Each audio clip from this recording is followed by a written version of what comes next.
तीन सासों की एक बहू।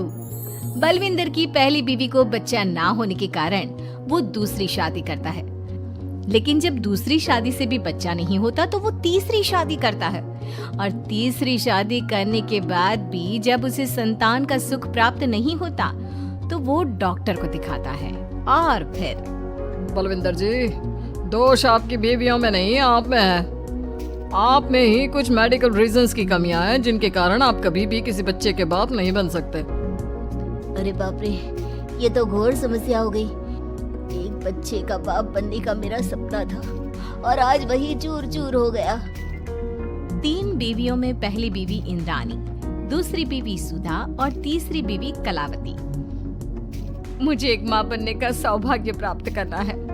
मुझे भी, इसीलिए तो मैंने शादी की थी। अरे लेकिन अब किसे पता था कि हमारे पतिदेव में ही कमी होगी। अब हम क्या करें? हम एक बच्चे को गोद लेते हैं। तीनों एक बेटे को गोद लेते हैं जिसका नाम प्रमोद रखा जाता है। 20 साल बाद अब तीनों भी बूढ़ी हो चुकी होती हैं। बलविंदर भी बूढ़ा हो चुका था। प्रमोद एक अच्छी नौकरी करता है। उसकी शादी की उम्र हो चुकी थी, इसलिए तीनों माएं प्रमोद की शादी पाखी नाम की एक लड़की से करा देते हैं। शादी के बाद बहू पाखी की पहली रसोई की रस्म की बारी आती है। मेरी प्रिय तीन सासू माओ, आज मेरी पहली रसोई है। बताइए क्या बनाऊं? क्या पसंद है आप तीनों को? बहू तू ना कढ़ाई पनीर, सूजी का हलवा और पुदीने की चटनी बना दे। अरे नहीं नहीं, ये क्या पसंद है? अरे पाखी बहू, तू छोले भटूरे, सरसों दा साग और मक्के दी रोटी बना और पंजाबी लस्सी भी बना दे। ओफो, सच में मेरी सौतन हो, खाने के मामले में तुम्हारा टेस्ट और चॉइस दोनों भी बकवास है। बहू, नॉर्मल सिंपल सात्विक भोजन बना दो और हलवा पूड़ी खीर का भोग चढ़ा दो भगवान को मंदिर में। अरे कैसे तुम दोनों अपनी मनमानी कर रही हो? मैं तुम दोनों से पहले आई थी बलविंदर जी के जीवन में, और तुम दोनों से उम्र में भी मैं बड़ी हूँ। इसका मतलब मैं पाखी बहू की बड़ी सास हुई नहीं। उम्र बस एक अंक होती है। मैंने सबसे ज्यादा देखभाल की है प्रमोद की, इसलिए मैं एक सास होने का ज्यादा हक रखती हूँ। पाखी बहू, तुझे मेरी बात माननी होगी। नहीं, तू मेरी बात मानेगी। जो मैंने कहा है वही तू करेगी। नहीं, मेरी बात मानेगी वो। नहीं मेरी। तीनों सास आपस में चिल्लाने लगती है और फिर वहाँ पर बलविंदर और प्रमोद आ जाते हैं। अरे ये क्या बिल्लियों की तरह लड़ रही हो तुम तीनों सास? बाकी बहू को घर में आए पूरे 24 घंटे भी नहीं बीते हैं। बाकी तुम एक काम करो, तीनों माओं की कही गई डिशेस में से हर एक की 50-50% डिशेस बना दो। लेकिन बस, अब प्रमोद ने कह दिया सो कह दिया। तुम तीनों अब झगड़ना और बहस करना बंद कर दो।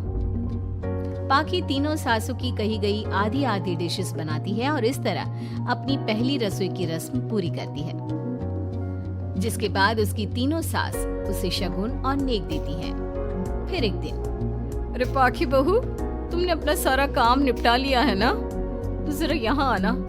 मेरे ना घुटनों की मांसपेशियों में बड़ा दर्द हो रहा है। जरा तेल या बाम से मालिश तो कर दे बेटा।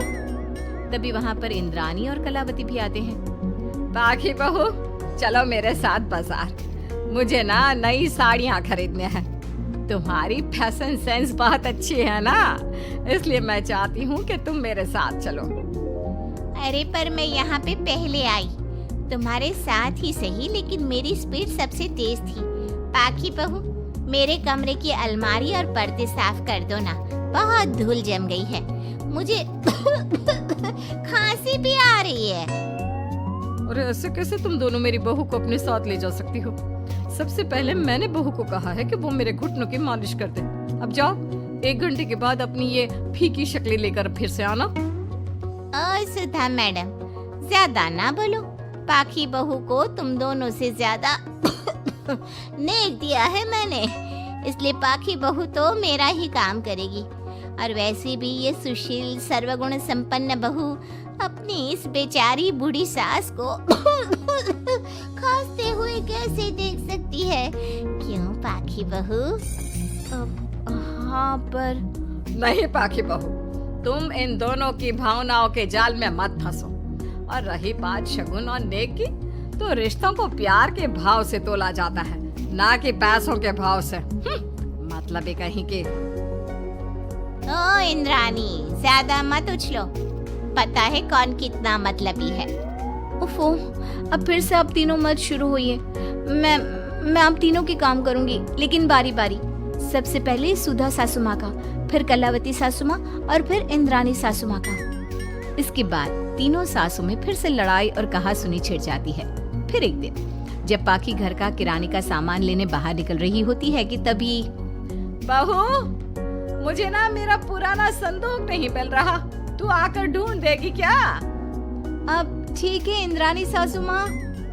पाखी इंद्रानी के कमरे में जा ही रही होती है कि तभी उसे सुधा रोक लेती है, हाथ में खूबसूरत साड़ी लिए। पाखी बहू, ये मेरे ना साड़ी पर पिछली बार अचार गिर गया था, इसे प्लीज अच्छे से धो देना। वो कल शाम को विमला जी के बेटे की शादी में जाना है ना, एक ही बार पहनी है ये साड़ी मैंने। अभी धो देगी तो कल तक अच्छे से सूख जाएगी और कड़क इस्त्री करके मैं तेरा परफ्यूम मार कर शादी में जाऊंगी। हाँ, लेकिन सुधा सासू माँ, उतने में कलावती भी वहाँ पर एक कढ़ाई लेकर आ जाती है। पाखी बहू, ये मैंने कल रात को मेहंदी भिगोई थी लोहे की कढ़ाई में, मेरे बालों में लगा देना बिटिया, तू तो मेरी प्यारी बहू है ना? इंद्रानी वहाँ आ जाती है और तीनों सास फिर से एक दूसरे को गुस्सेल आंखों से देखती है और फिर से आपस में लड़ना शुरू कर देती है। तुम अपने आप को समझती क्या हो? खरीद लिया है क्या मेरी बहू को? ये मेरी बहू है। तुम मेरी पड़ोसन है क्या? ये मेरी भी बहू है और मेरा भी इस पर उतना ही हक है जितना कि तुम्हारा। तुमने खरीद नहीं लिया है ना, तो ये मेरी है, सिर्फ मेरी, इकलौती बहू मेरी पाखी, मेरा ही काम करेगी। क्यों पाखी? नहीं नहीं, ये मेरा काम करेगी। पहले मैंने आवाज लगाई थी, तुम दोनों तो ऐसी बहू पाने के लायक भी नहीं हो। हट जाओ तुम दोनों और खुले मैदान में जाकर एक दूसरे से लड़ो और नोचो एक दूसरे को, लेकिन पाखी बहू तो सिर्फ मेरी ही सुनेगी और मेरे ही आदेशों का पालन भी करेगी। तीनों सासों के बढ़ते झगड़े को देख पाखी अपना आपा खो देती है और जोर से चिल्ला पड़ती है, बस बहुत हुई आप तीनों की तू मैं। अरे रोज ना ड्रामा लगाती रहती हो, 50 साल की बूढ़ी औरतें हो गई हो, फिर भी बच्चों की तरह लड़ती रहती हो। अब बस बहुत हुआ, अब तो मैं आप तीनों में से किसी की भी बात नहीं सुनूंगी और मैं जा रही हूँ ये घर छोड़ के। अब मुझ में और सहन शक्ति नहीं बची, मैं चली। अब लड़ो झगड़ो, एक दूसरे को मारो पीटो नोचो, जो करना है करो। पाखी अपना सूटकेस लेकर घर से बाहर निकलने लगती है। तभी तीनों सास बेहद घबरा जाती हैं और भावुक होकर पाखी से विनती करने लगती है, पाखी बहू हमें छोड़कर मत जाओ ऐसे। अरे हम तुम्हारे बिना मर जाएंगे। इतने कम समय में ही तुम हम सबकी जीने की वजह बन चुकी हो, माफ कर दो हमें बेटा। हाँ पाखी बहू, हम आइंदा से कभी नहीं लड़ेंगे और हंसी खुशी मिलकर बात करते रहेंगे, वादा करते हैं। हाँ बहू, लेकिन तू मत जा प्लीज, ये घर तेरे बिना सुना सुना हो जाएगा।